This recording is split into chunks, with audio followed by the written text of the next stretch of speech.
और मेरे साथ बात करने के लिए इस समय केंद्रीय रेल और वाणिज्य मंत्री पीयूष गोयल लाइव और एक्सक्लूसिव हैं। पीयूष गोयल जी, अभिनंदन है, आपका स्वागत है। मेरा पहला सवाल यह है कि कल पूरी रात आप सो नहीं पाए, जरा देश की जनता को विस्तार से बताइए कि कल रात केंद्रीय मंत्री सो क्यों नहीं पाए, क्योंकि कल रात मैं आपके ट्वीट्स देख रहा था, लगातार एक के बाद एक 12 ट्वीट, क्या कारण था? पूरे इस कोविड की लड़ाई के दौरान माननीय प्रधानमंत्री श्री नरेंद्र मोदी जी के नेतृत्व में केंद्र सरकार ने हर संभव कोशिश की है राज्यों की मदद करना, राज्यों को सहयोग देना, राज्यों की जरूरतों पे चिंता करना और एक प्रकार से बड़ा अच्छा समन्वय राज्य सरकारों और केंद्रों के बीच में लगातार रहा है।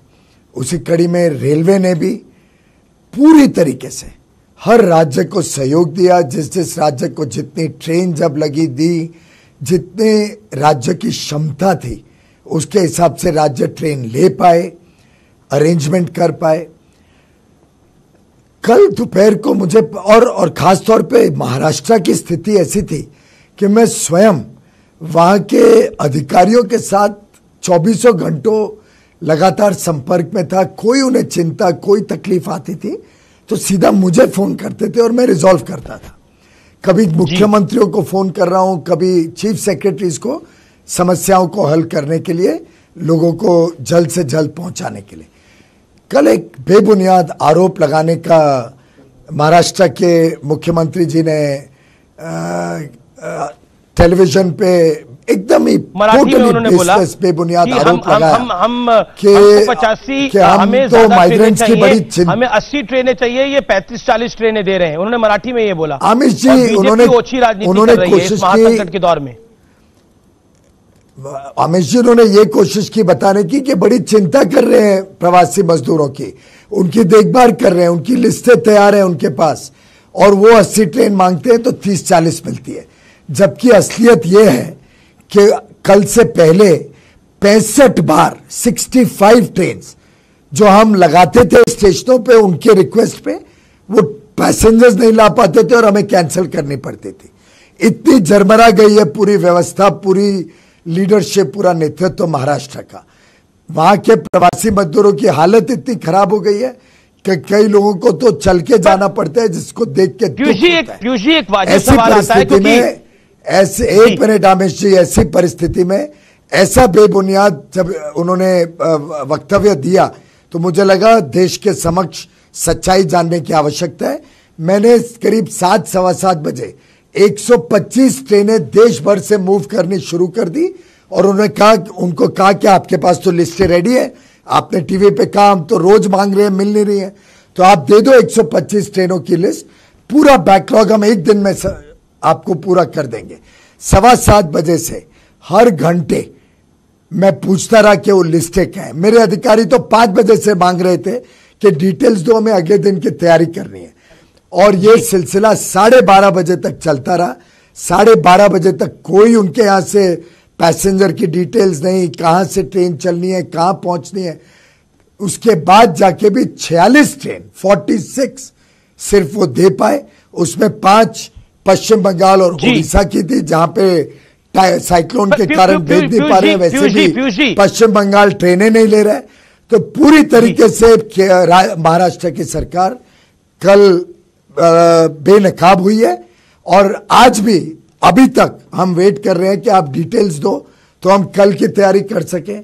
अभी भी वो जितनी ट्रेनें मांगे हम कल उतनी ट्रेनें महाराष्ट्र में देने को तैयार हैं। कि जितनी ट्रेनें महाराष्ट्र के मुख्यमंत्री उद्धव ठाकरे मांगेंगे, सेना, एनसीपी, कांग्रेस की मिलीजुली सरकार मांगेगी, वो ट्रेनें आप दे देंगे। लेकिन एक सवाल है कि आपके तो पुराने मित्र रहे हैं उद्धव ठाकरे, यानी अलायंस पार्टनर रहे हैं, तो एक मोबाइल नंबर आप घुमा लेते उद्धव ठाकरे का और बोल देते कि भाई आप ट्रेनें भेज दो। आपने ट्वीट कर दिया तो इसलिए वो ज्यादा नाराज हो गए। आज उनके संजय राउत कह रहे हैं कि आप हमसे ट्रेनों की आज लिस्ट मांग रहे हो, जब आपने उधमपुर से नागपुर ट्रेन चलाई थी तब तो कोई लिस्ट नहीं मांगी थी 14 मई को। मैं समझता हूं वो भी उन्होंने एकदम बेबुनियाद बात कही है। हर एक ट्रेन अपने गंतव्य स्थान पर पहुंच रही है। कुछ कंजेशन के कारण कुछ ट्रेनों को डाइवर्टेड रूट से लेके जाना पड़ा और इसका हमने खुलासा चेयरमैन रेलवे बोर्ड द्वारा प्रेस कॉन्फ्रेंस में स्वयं ही किया था।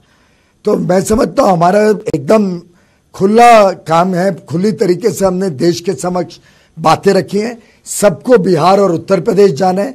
बिहार उत्तर प्रदेश में लोगों को उतरना, मेडिकल टेस्ट होना, क्वारंटाइन होने में समय लगता है। इतनी बड़ी संख्या में 1.5-2 लाख यूपी, 1.5 लाख बिहार रोज पहुंच रहे हैं। वो दोनों प्रदेश के मुख्यमंत्रियों का कलेजा इतना बड़ा है, उनका दिल इतना साफ है कि महाराज योगी आदित्यनाथ जी या नीतीश कुमार जी ने कोई एक व्यक्ति को आने से नहीं रोका। लेकिन ममता बनर्जी अपने लोगों को लाने नहीं दे रही है।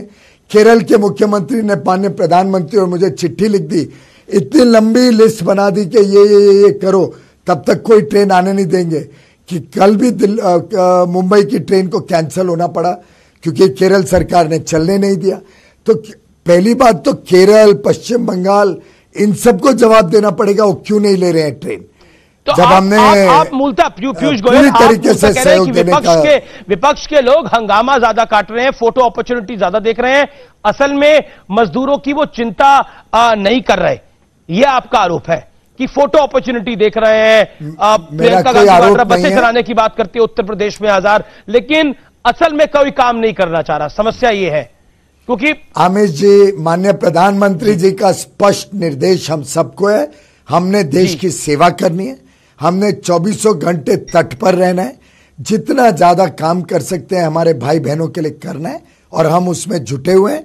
हम कोई आरोप नहीं लगा रहे, किसी की टिक्का टिप्पणी नहीं कर रहे हैं, किसी प्रकार का हम संवाद करके या कोई वाद विवाद में नहीं पड़ना चाहते। मैं समझता हूं जो प्रदेश अपने लोगों की चिंता नहीं कर सकता वो क्या प्रदेश चलाएगा और क्या प्रदेश में नेतृत्व देगा। और मुझे तो बड़ा चिंता है कि मैं खुद मुंबई से आता हूं, महाराष्ट्र वासी हूं, और मुझे वहां की स्थिति आज की देख के दिन रात जो टीवी पे देखता हूं मुझे बहुत चिंता है। आपको संजय राउत ने आगाह भी कर दिया कि पीयूष गोयल जी इस पर आप राजनीति मत करिए, आप खुद महाराष्ट्र से राज्यसभा सांसद हैं। ये संजय राउत ने अभी थोड़ी देर पहले ट्वीट किया है। तो मैं कभी संजय राउत जी के वोटों पे ना चुन के आया हूं, ना उम्मीद करता हूं भविष्य में कभी चुन के आने की जरूरत पड़ेगी।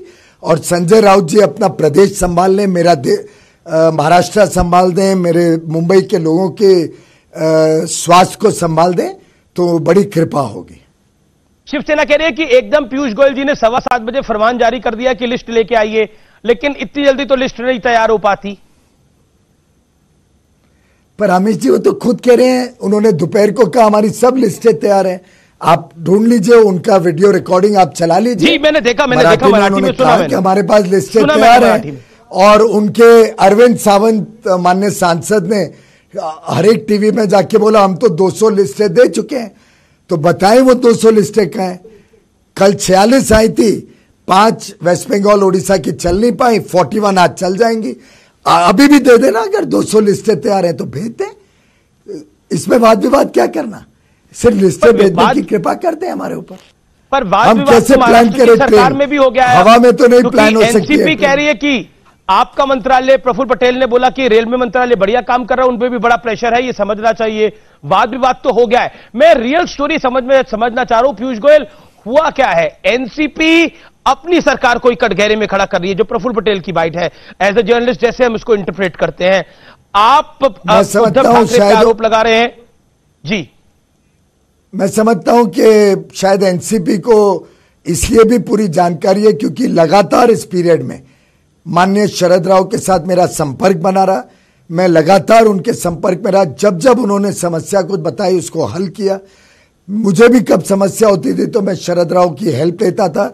और माननीय शरद राव इतने वरिष्ठ नेता हैं, समझदारी से काम करते थे। एक दिन पश्चिम बंगाल के लोग बांद्रा आ गए, आपको याद होगा, महाराष्ट्र सरकार तो संभाल नहीं पाई, रेलवे ने तुरंत ट्रेन अरेंज की, लेकिन पश्चिम बंगाल लेने को तैयार नहीं थी। मैंने माननीय शरद राव से रिक्वेस्ट की कि भाई आप पश्चिम बंगाल सीएम से बात करो, तो तब उन्होंने सॉर्ट आउट कर दिया। तो मैं समझता हूं ऐसे मिलजुल के ही काम होता है, सरकारें चलती हैं आप कह रहे और मिलजुल के समस्याएं हल होती हैं। पीयूष जी, आप कह रहे शरद राव पवार साहब संपर्क रख रहे हैं, लेकिन उद्धव ठाकरे संपर्क नहीं रख रहे। मुझे एक भी बार आज तक फोन नहीं आया। उल्टे हम बार हम सामने से वहां के नोडल ऑफिसर को, वहां के चीफ सेक्रेटरी को हम फोन कर करके बोल रहे हैं भाई और ट्रेनें ले लो। इस समय जब हम बात कर रहे हैं महाराष्ट्र के दहीसर में भी कई सारे श्रमिक इकट्ठा हुए हैं घर जाने के लिए, उनके लिए व्यवस्था नहीं है। जो विजुअल्स हमने देखे तो यह समस्या बड़ी है। पीयूष गोयल साहब, निदान क्या है? क्योंकि महाराष्ट्र आपका अपना प्रदेश है, आपका अपना गृह प्रदेश है, जहां से आप आते हैं, काम करते हैं वहां पर। ऐसे में समस्या का निदान क्या है? अगर सीएम लिस्ट नहीं उपलब्ध करा पा रहा, वहां के श्रमिकों को नहीं यहां पर ले पा रहा, तो अब इसका सोल्यूशन क्या है? क्योंकि सरकार तो उन्हीं की है और इस समय जिस तरह का वाद विवाद बढ़ गया है, चाहे वो संजय राउत हो, चाहे वो अरविंद सावंत हो, चाहे वो सेना के बड़े नेता हो, चाहे छोटे नेता हो, तमाम नेता आरोप लगा रहे हैं। ऐसा है अमित जी, दुर्भाग्यपूर्ण स्थिति है कि वो इसका राजनीतिकरण कर रहे हैं। वास्तु स्थिति ऐसी है कि 3050 गाड़ियां निकल चुकी हैं अलग अलग जगह से देश में। हमें किधर कोई तकलीफ नहीं आई, गाड़ियां समय समय पे जा रही हैं, कोई तकलीफ नहीं आई जी। इस सब के बावजूद, उस सब के बावजूद स्थिति ऐसी बनी हुई है कि महाराष्ट्र लिस्टें नहीं दे तो मैं ट्रेन चला नहीं सकता हूं। आखिर एक प्रोटोकॉल एस्टैब्लिश्ड है, जिस स्थान पे उनको जाना है उसके स्टॉपेजेस हमें निर्धारित करने पड़ते हैं, ट्रेन का टाइम टेबल बनता है, उसका रूट बनता है। स्थान पे जाने के बाद रिसीविंग स्टेट को उनकी मेडिकल चेकिंग करनी पड़ती है, क्वारंटाइन की अरेंजमेंट करनी पड़ती है। वो उनको कुछ आर्थिक सहायता कई राज्य देते हैं, उत्तर प्रदेश, उड़ीसा आर्थिक सहायता देते हैं, उनको किट देते हैं सामान का, खाने पीने के सामान का, तेल का। अब वो सब के लिए उनको लिस्ट चाहिए, नहीं तो क्वारंटाइन कैसे करेंगे, मेडिकल टेस्ट कैसे करेंगे, बस कैसे अरेंज करेंगे उनको अपने अपने गांव पहुंचाने का। अब ये तो बड़ी व्यवहारिक बात है। मैं समझता हूं अभी भी कोई वाद विवाद की आवश्यकता नहीं है, लेकिन आप इसमें और सिर्फ हमें लिस्टें मिल जाए, निशाने हम पर है, चाहे चाहिए ट्रेन देने के लिए तैयार हैं। इस समय आप समूचे विपक्ष के निशाने पे हैं, चाहे भूपेश बघेल हो, चाहे महाराष्ट्र की सरकार हो। सोनिया गांधी ने कहा, सोनिया गांधी ने बोला कि संघीय ढांचे को बर्बाद कर दिया इस मोदी सरकार ने, हमने इसे संजो के रखा। मुझे लगता है उन्होंने अपने राज्यों से भी बात करनी चाहिए थोड़ा बहुत, कितना ज्यादा सहायता और सहयोग केंद्र सरकार सभी राज्यों को दे रही है। मैंने कल परसों भी किसी को ये बात बताई थी कि शायद उनका पकड़ अपने खुद के राज्यों पे ही खत्म हो गई है। उन्होंने तो पत्र लिखा था कि एडवर्टीजमेंट बंद करने चाहिए सरकारों को। उनके खुद के ही मुख्यमंत्री उनकी बात नहीं सुनते हैं, तो हमें क्या सिखा रही है? अटैक हो रहा है, योगी आदित्यनाथ पे भी अटैक हो रहा है, तो ये खत्म कैसी होगी? अब तो बीजेपी के लोग भी बोलेंगे फिर। खैर, प्रधानमंत्री नरेंद्र मोदी जी के नेतृत्व में हम सबके कंधे बड़े चौड़े हो गए हैं। ऐसे अटैक्स को हम बहुत आसानी से झेल लेते हैं। जी, आप सामना ने जो योगी आदित्यनाथ के बारे में लिखा, हिटलर जैसी बात, what is your reaction to it? बहुत दुर्भाग्यपूर्ण है इस प्रकार के शब्द इस्तेमाल करना। पहले भी करते थे, हमने कई बार इसको नजरअंदाज किया, हमने फिर भी अपनी मित्रता कायम रखी, पर शायद एक मोड़ ऐसा आया कि वो बहुत ही ज्यादा हो गया था और आगे साथ काम करना संभव नहीं था। डिस्पाइट द फैक्ट कि प्रधानमंत्री नरेंद्र मोदी जी की पॉपुलैरिटी पे, उनके लोगों के प्रति जो फीलिंग्स थी, जो सद्भावना थी, उसके कारण शिवसेना के भी माननीय सांसद और माननीय आमदार चुन के आए। लेकिन उसके बाद जिस प्रकार से उन्होंने व्यवहार किया, बड़ा दुर्भाग्यपूर्ण है। लेकिन पीयूष गोयल, क्या सेना के साथ कुछ महाराज योगी, एक मिनट, लेकिन महाराज योगी आदित्यनाथ जी को कोई सामना का सर्टिफिकेट की आवश्यकता नहीं है। उनका पूरे देश में जो लोकप्रियता है, पूरे देश में जिस प्रकार से लोगों ने उनके काम की सराहना की है, जिस प्रकार से हम केंद्र में बैठे हुए देख रहे हैं कि 22-23-24 करोड़ लोगों का इतना बड़ा प्रदेश इतनी अच्छी तरीके से महाराज जी संभाल रहे हैं, मैं समझता हूं पूरे देश के लिए गर्व की बात है। और प्रधानमंत्री नरेंद्र मोदी जी के सिपाही के रूप में योगी आदित्यनाथ जी बहुत बेहतर काम। जी, क्या महाराष्ट्र में शिवसेना के साथ रिकंसाइल हो सकता है? आमेश जी, अभी तो हम कोविड की लड़ाई लड़ रहे हैं, आप कहां राजनीति को बार बार जोड़ रहे हैं? चलिए, बहुत बहुत शुक्रिया, thank you so much Piyush Goyal, exclusive for news 18 network. Thank you so much Piyush Goyal, आप हमारे साथ जुड़े इस चर्चा में, थैंक यू सो मच।